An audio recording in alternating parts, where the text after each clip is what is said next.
Hey guys, it's Barb, and this is my Artsnacks unboxing and review. If you're new to my channel, please subscribe to see more of these videos. Now let's check it out. As per usual, we have the standard white box that comes in the mail. Inside we have our menu card that details all of the items in the box. This month features an info card with information on 40% off LED lighting from Alvin on the Artsnacks website. We also have our snack, which is Smarties or Rockets if you're Canadian, the sticker, and of course the green tissue. Now before we move on, I want to take a moment to just talk about the different boxes that are available on the Artsnacks website. As you can see, you have 3 different choices depending on what your preference is, and if you go to the Artsnacks website, which I'll have at the end of this video, you can choose which subscription you want to sign up for. I also just want to mention I'm not being paid by Artsnacks to promote them whatsoever. I just really think they're a great company and just wanted to get the word out there about them. So moving on, let's look at what we have in our green tissue. And we have quite a few items this time, which is kind of exciting. Our first item here is the Faber-Castell PITT artist pen, and it's a big brush. This is exciting. I haven't seen this big of a version of this before, and these are one of my favorites, so I'm really excited to use this later on. The next item we're going to look at is a Copic Multiliner CS, which stands for Calligraphy Small. And just having a look at the tip there.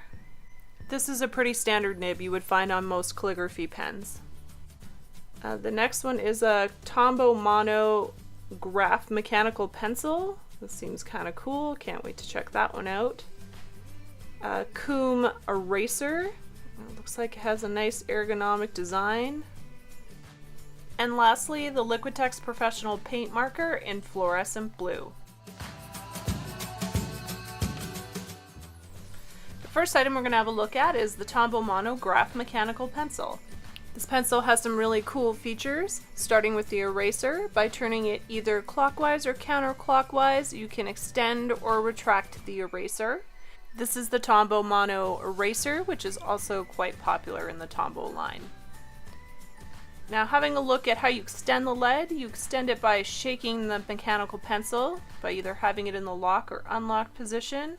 The lock position will prevent the lead from coming out, and the unlocked will allow it to release.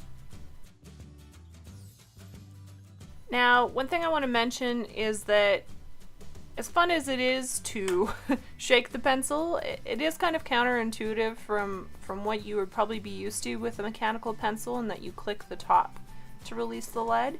That's one thing I'm not sure I can quite get over. It might take some getting used to, but otherwise this pencil performs really great and exactly how you would want and expect a mechanical pencil to perform.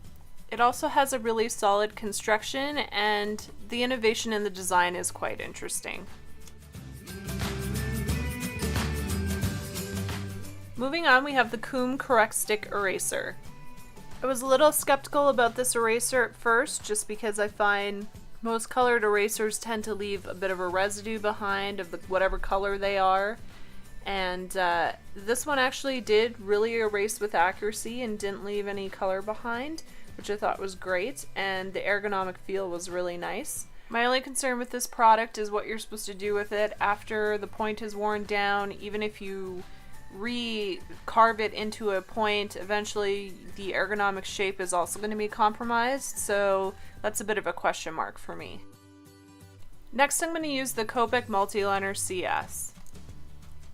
The tip of this pen is specifically designed for calligraphy, but I don't think that you need to use it for calligraphy to get value out of it. In this case, I'm going to be using it in my illustration to create a variety of line weights.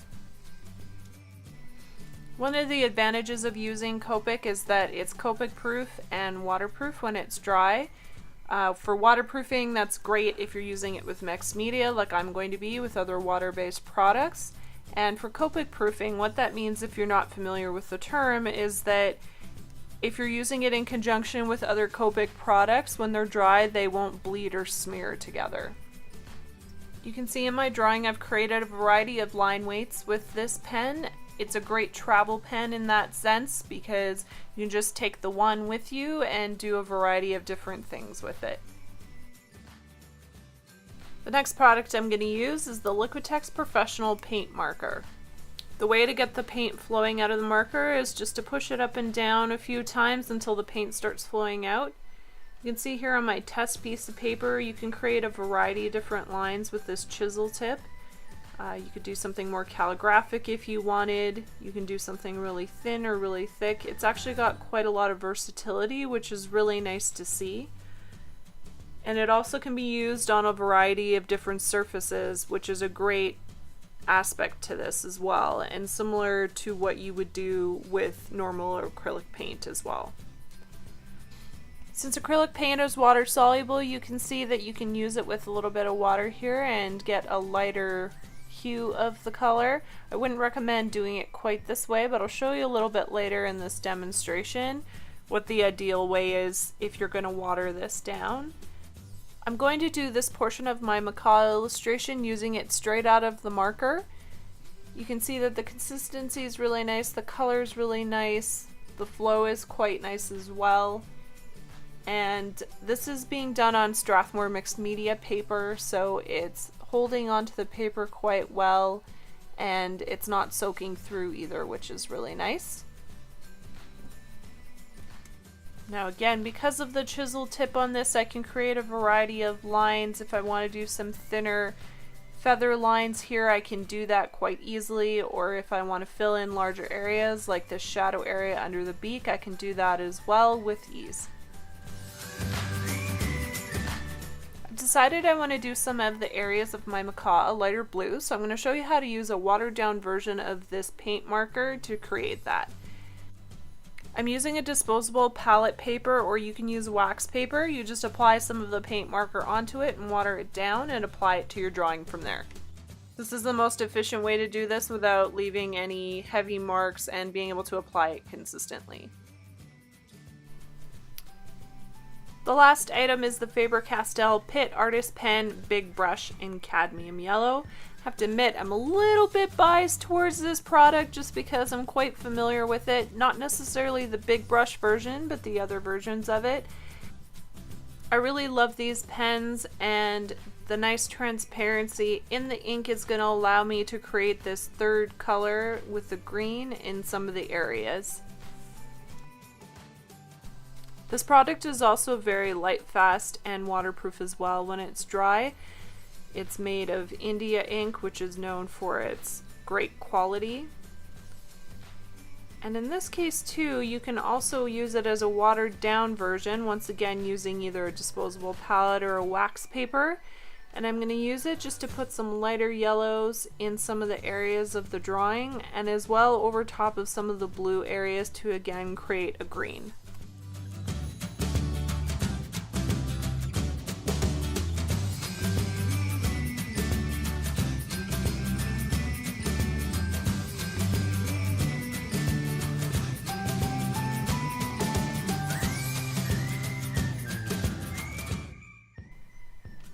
Now that I've used all of the products in the box in this drawing, I'm going to go back in and look at the areas that I want to adjust or add more to, create a little bit more depth. In this case, I'm going to use the Copic calligraphy pen as well in a watered down version to create some shadowing and some depth in my drawing. As you can see, I've already gone in and done some of the lighter blue layers to add some lighter greens in the yellow feather area. There's really quite a lot you can do with these items instead of just using it in their basic form. It's really nice to have that quality in a product, and just that it's able to be used in a variety of different ways. And again, I like to always take it back to if you're putting a travel kit together, or if you're traveling with a limited amount of items, then you get a lot out of it. And actually, if you look at it as well, if it comes down to the fact that you just can't buy a lot of items, you know that you can do a variety of different things with just a few, which is really, really nice, and also goes to show you that you don't have to have a million different products to be able to do different things.